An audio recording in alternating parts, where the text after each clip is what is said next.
नमस्कार. लक्षवेधीमध्ये आपलं स्वागत. सध्या राज्यामध्ये एक चर्चा आहे.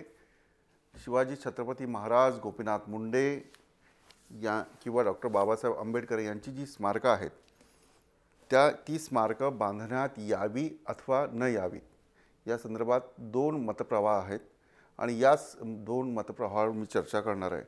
याचं कारण असं आहे की MIMचे आमदार इम्तियाज जलील यांनी शिवाजी महाराजांच्या स्मारकाविषयी प्रतिक्रिया देताना स्मारक बांधण्याऐवजी लोकांसाठी उपयोगात येणारी कामं करा अशा प्रकारचे वक्तव्य केल्यानंतर शिवसेना ही आक्रमक झाली आणि भाजपचे आमदार कार्यकर्ते सर्वच आक्रमक झाले. गोपीनाथ मुंडे यांचे कार्यकर्तेही आक्रमक झाले. पंकजा मुंडे ज्या गोपीनाथ मुंडे यांची मुलगी आहे त्यांनी इम्तियाज जलील यांच्या या सल्ल्याचं सूचनेचं स्वागत केलेलं आहे. पण शिवसेना मात्र छत्रपती शिवाजी महाराज यांच्या स्मारकाविषयी आग्रही आहे. स्मारक झालंच पाहिजे अशा प्रकारची त्यांची भूमिका आहे.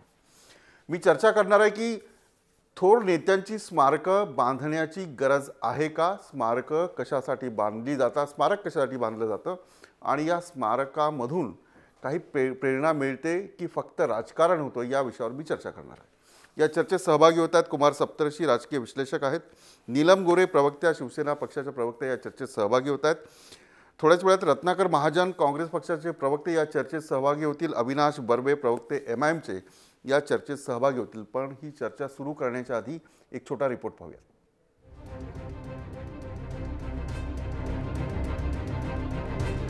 महापुरुषांच्या स्मारकावरून नेहमीच वाद होतात. स्मारक कुणाचंही असो, त्याची जशी मागणी केली जाते तसाच त्याला विरोधही होतो. स्मारकाच्या या वादात आता MIMने उडी घेतली आहे. MIMच्या आमदारांनी बाळासाहेब ठाकरे, गोपीनाथ मुंडे यांच्या स्मारकांना विरोध केलाय.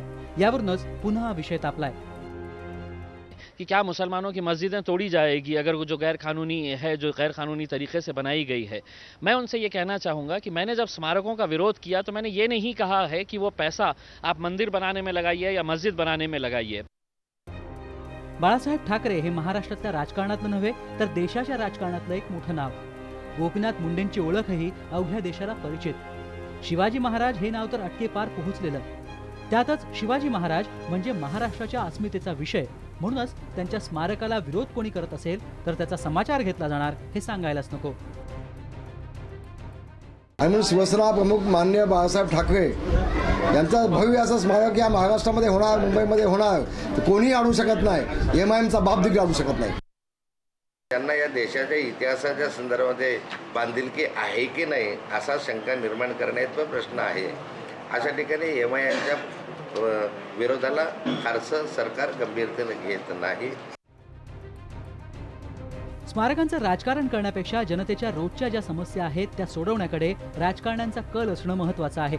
मात्र स्वतःला सुशिक्षित म्हणवणारे राजकारणी तिजोरीत खडखडाट असताना स्मारकांच्या मुद्द्यावर इतके आक्रमक का होतात? काय राजकारण आहे या स्मारकांच्या मागे? काहीही असो, त्या महात्म्यांना नुसते हात जरी जोडले तरी ते आशीर्वाद देतील. तुम्ही वेळेवर जागे व्हा, नाहीतर एक वेळ अशी येईल की कुणाचंच स्मारक नको असं जनता म्हणेल. स्मारकं उद्बोधक, प्रबोधन करणारी असू शकतात. मात्र जी स्मारकं उभारली गेलेली आहेत त्यांची दशा आणि दिशा पाहता हा फक्त पैशाचा अपव्यय तर नाही ना, असा प्रश्न सर्वसामान्य जनतेच्या मनात उपस्थित होतोय. कॅमेरा पर्सन राजेश धोत्रेसह दिलीप वझे, जय महाराष्ट्र. नेमकी स्मारक कशासाठी बांधलं जातं याची थोडीशी माहिती मी काही जमा केली आहे. नवी दिल्ली हे जे शहर आहे हे ऐतिहासिक जी स्मारक आहेत त्याच्या अवतीभोवती वसवण्यात आलं. नवी दिल्ली शहर, वॉशिंग्टन शहरही अशाच प्रकारचं वसवण्यात आलं. ब्राझिलिया हे जे शहर आहे ही अशाच प्रकारच्या जी ऐतिहासिक गोष्टी आहेत त्याच्या आजूबाजूला वसवण्यात आलं.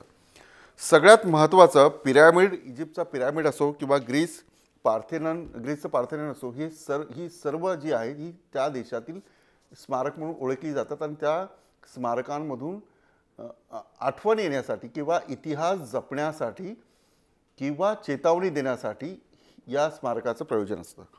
मी सर्वात आधी नीलमताई यांच्याकडे जातो. नीलमताई, MIMने म्हटलं आहे की स्मारक बनवलं पाहिजे, पण ज्या प्रकारे युतीचं सरकार किंवा तुमचं भाजप सेनेचं सरकार स्मारकांविषयी विचार करतं त्याला कुठे ना कुठे बदललं पाहिजे. काय प्रतिक्रिया आहे? मला असं वाटतं की MIM जन्माला आल्यापासूनच महाराष्ट्राचा इतिहासाला सुरुवात झालेली नाही आहे. महाराष्ट्रामध्ये आणि भारतामध्ये याच्या पूर्वीसुद्धा फार मोठा सामाजिक आणि राजकीय वेगवेगळ्या घटना ज्याच्यामधून क्रांती झाला, इतिहास घडला, सत्ता परिवर्तनं झाली, स्वातंत्र्याचा लढ्याच्या नंतरसुद्धा आणीबाणीच्या विरोधात लढा असेल, संयुक्त महाराष्ट्राचा लढा असेल आणि या प्रत्येक इतिहासाच्या टप्प्यावरती अनेक पिढ्याशी संबंधित ज्यावेळेला काही घटना घडतात तर त्यावेळेला त्याचं वेगवेगळ्या प्रकारनी पुढच्या पिढ्यांना आपल्याला स्मरण व्हावं, त्यातून प्रेरणा मिळावी म्हणून ही स्मारकं केली जातात. आता याचा अर्थ समाज उपयोगी गोष्टी ज्या आहेत त्या करायच्या त्याच्यामध्ये स्मारकं येत नाहीत हे म्हणणंच आधी मुळामध्ये अयोग्य आहे. स्मारकांमध्ये फक्त पुतळे आणि शिल्प असतात किंवा स्मारकं म्हणजे एक कुठेतरी एक फक्त छोटंसं एक प्रतीक असतो अशातला भाग नसतो. तर आपण बघतो की भारतामध्ये सुद्धा अगदी मी दुसरं उदाहरण देईन की 26 जानेवारीला अनेक माणसं स्वतःच्या छोट्या छोट्या मुलांना घेऊन लक्षावधी लोक केलेली रोषणाई बघण्यासाठी म्हणून येत असतात. कोणी म्हणेल भारताच्या स्वातंत्र्य दिनाच्या वेळेला काही गावांमध्ये अजून वीज पोचलेली नसताना 26 जानेवारी कशासाठी मनवायची. त्यामुळे मुळामध्ये असं आहे की आपण आपल्या देशामध्ये अनेक बाबतींमधून समन्वय काढून त्यामधले मार्ग निवडत असतो. कुसुमाग्रजांची प्रसिद्ध कविता आपल्याला सगळ्यांना माहिती आहे. पुतळे कशा प्रकारे वाटून घेतले जातात जाती धर्मावरून, त्याची काळजी घेण्याच्या संदर्भातले प्रश्न आहेत. पण मला असं वाटतं की स्मारक म्हणजे केवळ पुतळे नसतात, तर स्मारक म्हणजे मी उदाहरण देईन, 2 उदाहरणं देते म्हणून. एक आता आपण संयुक्त महाराष्ट्राची ज्योत आणि संयुक्त महाराष्ट्राचं आपण हुतात्मा स्मारक जे आहे ते म्हणू शकतो. दुसरं मी असं म्हणेन की मराठवाडा मुक्तीसंग्रामामधले जे हुतात्मे होते, त्यांनी जे संपूर्ण संघर्ष केला, लढाई केली, त्याचं प्रतीक म्हणून संभाजीनगरमध्ये दालन उभं केले. नव्या पिढीला कळलं पाहिजे असं तुमचं म्हणणं आहे. अविनाश बर्वे प्रवक्ते, कृतज्ञता दिली पाहिजे, व्यक्त केली पाहिजे आधीच्या पिढ्यांच्या बद्दलची आणि त्या दोन्हींना जोडण्याचा दुवा म्हणून आजच्या सद्यस्थितीत काम केलं पाहिजे. अविनाश बर्वे, मला हे सांगा की शिवसेना भाजप जो मुद्दा पुढे नेते आहे छत्रपती शिवाजी महाराजांच्या स्मारकाचा, आता तुम्ही या संदर्भात प्रतिक्रिया देताना लोकांच्या भावनांचा विचार केलाय? भावनांचा विचार तर केलेलाच आहे. आज महाराष्ट्र दुष्काळात होरपळतोय. विद्यार्थ्यांना आज फीस भरायला पैसे नाहीयेत, ऍडमिशन घ्यायला पैसे नाहीयेत. आदिवासी पाड्यावर जाऊन बघा, आदिवासींची मुलं कुपोषित अन्न वाचून मरतायत. एका बाजूला अनेक समाज घटक जे आहेत त्यांना स्वतःचा मूलभूत अधिकार सुद्धा संविधानानं दिलेला भेटलेला नाही. आणि हे जे आहेत भारतीय जनता पार्टी आणि शिवसेना यांना फक्त वैचारिक गोंधळ माजवायचा आहे समाजामध्ये आणि समाजामध्ये एक प्रकारे ह्यांना वैचारिक मतभेद निर्माण करायचे आहेत.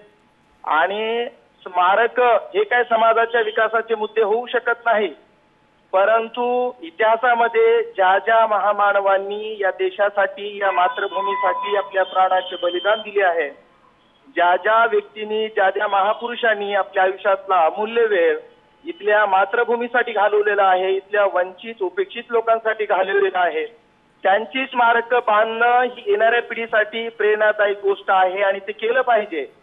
परंतु आज आपण 21व्या शतकामध्ये भारत महासत्ता होणार म्हणतो आणि एका बाजूला कुपोषित आदिवासींच्या पाड्यावर जाऊन बघा की मुलं अन्न वाचून मरताय. म्हणजे प्राथमिकता जी आहे ती स्मारक बांधण्याऐवजी लोकांची काळजी घेणं किंवा त्यांच्या, बिलकुल मी येतो बर्वे साहेब, येतो मी तुमच्याकडे. कुमार सप्तर्षी, तुम्ही ऐकलं नीलम गोरे काय म्हणतात. खरं म्हणजे 21व्या शतकाकडे जात असताना महाराष्ट्रात काय परिस्थिती आहे, आदिवासी किंवा गरीब माणूस त्याच्या घरात अन्न मिळतं किंवा नाही मिळतं, सुविधा जातात किंवा नाही, ही प्रायोरिटी दिली पाहिजे की स्मारक जे आहे त्याला प्रायोरिटी दिली पाहिजे? हा विलास, कोण काय म्हणते याला काय मी प्रतिक्रिया देणार नाही. माझी स्वतःची एक भूमिका अशी आहे की इतिहासापासून प्रेरणा घेऊन आपण पुढे जायचं असेल तर पुढे काय करायचं हे नक्की पाहिजे डोक्यात. नाही तर आपली पावलं त्या भूतासारखी उलटी चालतात आणि आपण गतकाळामध्ये रमायला लागतो आणि मग एक एक इतिहासात उकरून प्रत्येकजण आपापल्या जातीचा धर्माचा महापुरुष करतो. तर त्या तसं आपल्याला पुढे जायचं नाही आहे. तर मग आपल्याला जे स्मारकाचं फार जपून करायला पाहिजे. आता MIMचे लोक विरोध करतात, तर आपण असं समजलं पाहिजे की का करतात. जर दंगल झाली नसती हिंदू मुसलमानांची की ज्याच्या पुढे नंतर ती बॉम्बस्फोट झाल्यावर थांबली, तर हे नॉन कॉन्ट्रोव्हर्शियल झालं असतं. आणि भव्य स्मारक करावी ही तर काही आपल्या समाजाची आर्थिक अग्रक्रमाची गोष्ट नाही. फार तर आपल्याला प्रेरणा देतात ते महापुरुष. एक पहिली कसोटी पाहिजे ती सर्वांना प्रेरणा देणारी पाहिजे. कारण आपण ज्या करातून करतो जनतेच्या, खाजगी कोणाला करायचं असेल तर त्याला बंधन आणू नये. त्यांची खाजगी जागा, त्यांना काय करायचं ते करावं. पण ज्यावेळेला सार्वजनिक स्मारक करायचे असतील आणि त्याच्यासाठी जर आम जनतेचा पैसा वापरायचा असेल तर जनतेची प्रायोरिटी कशाला हेही लक्षात घेतलं पाहिजे. म्हणून अवाढव्य खर्च करता कामा नये. कारण त्या अवाढव्यपणातून आपण काय देतो. आणि ते खरोखर महापुरुष म्हणजे सर्वांना मान्य आहे. कारण पूर्वी फ्युडलिझम होता. नाही मग कुमारजी आता मागणी अशी येते नाही कुमारजी, मी 4 गोष्टी तुमच्या समोर ठेवतो. छत्रपती शिवाजी महाराज यांचं स्मारक, डॉक्टर बाबासाहेब आंबेडकर यांचं स्मारक, गोपीनाथ मुंडे यांचं स्मारक, बाळासाहेब ठाकरे यांचं स्मारक, या 4 गोष्टी आहेत. तर सर्वानुमते काय ठरलं पाहिजे? म्हणजे गोपीनाथ मुंडेंचं स्मारक झालं पाहिजे, ते सरकारने खर्च केला पाहिजे, किंवा बाळासाहेब ठाकरे यांचं स्मारक झालं पाहिजे, तो खर्च सरकारने केला पाहिजे, आंबेडकरांचं स्मारक झालं पाहिजे, तो खर्च सरकारने केला पाहिजे, छत्रपतींचं स्मारक जे आहे त्या संदर्भातला खर्च जो आहे तो सरकारने केला पाहिजे. काय तुमची भूमिका आहे सांगा. माझं म्हणणं असं आहे की देशामध्ये नॉन कॉन्ट्रोव्हर्शियल असे महापुरुष आहेत ना. आणि आपल्याला पुढे जे जायचंय भविष्याकडे, त्या भविष्याकडे जाण्याची प्रेरणा देणारे आहेत. त्याच्यामध्ये शिवाजी महाराज येतात, डॉक्टर बाबासाहेब आंबेडकर येतात, महात्मा गांधी येतात. तर अशा पद्धतीचे लोकांना आपण घेतलं पाहिजे. पण पक्षाचे लोक जे असतील त्यांना काही इतिहास जाऊ द्यावा लागेल. आपण आता अमक्याची सत्ता की त्याने आपला महापुरुष, म्हणजे मोदींची सत्ता आल्यावर सरदार वल्लभभाई पटेल हे मोठा माणूस आहे. पण काहीतरी असं आपल्याला वेळ लागल्यासारखं आपण मोठं काहीतरी करणार तर हे लोकशाहीची विसंगत आहे. बिलकुल. मी येतो पुन्हा कुमारजी, मी येतो. रत्नाकर महाजन या चर्चेत सहभागी होत आहेत. रत्नाकर महाजनजी, मला सांगा, मी 4 म्हणजे गोपीनाथ मुंडे असो, बाळासाहेब ठाकरे असो, डॉक्टर आंबेडकर असो आणि छत्रपती शिवाजी महाराज असो, या विषय यांची स्मारकं बनवताना सरकारची भूमिका नेमकी काय पाहिजे? कुमार सप्तऋषींनी एक मुद्दा उपस्थित केला की सर्वानुमते जो नेता किंवा ज्याचे विचार या देशाला पोषक असतील त्याचं स्मारक झालं पाहिजे. पक्षाचे नेते म्हणून स्मारक नाही झाले पाहिजे. काय वाटतं तुम्हाला? त्यावर बोलण्यापूर्वी एक सर्वसाधारण आठवण मला करून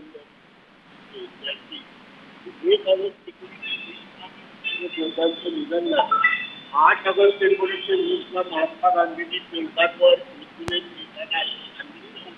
टिळकांच्या अंगी गुण होते ते गुण अंगी बाणवणे हे त्यांचं सर्वात मोठं शिक्षण होईल. ते 3 गुण कोणते हे पण सांगितलं त्यांनी सांगितलं की त्यांच्यातला साधेपणा, त्यांच्यातली देशभक्ती आणि त्यांची सतत उद्यमशीलता. Is wonderful industry, is simplicity and is love for is country. हे 3 गुण अंगी बाणवणं चा निर्धार सर्व भारतीयांनी करणं हा एक लोकमान्य टिळकांचं सर्वात मोठं स्मारक ठरेल असं गांधींनी सांगून ठरलेलं आहे. आणि गांधींपेक्षा मोठा लोकभावना ओळखणारा आणि लोकांच्या गाडीवर हात असणारा माणूस झाला नाही.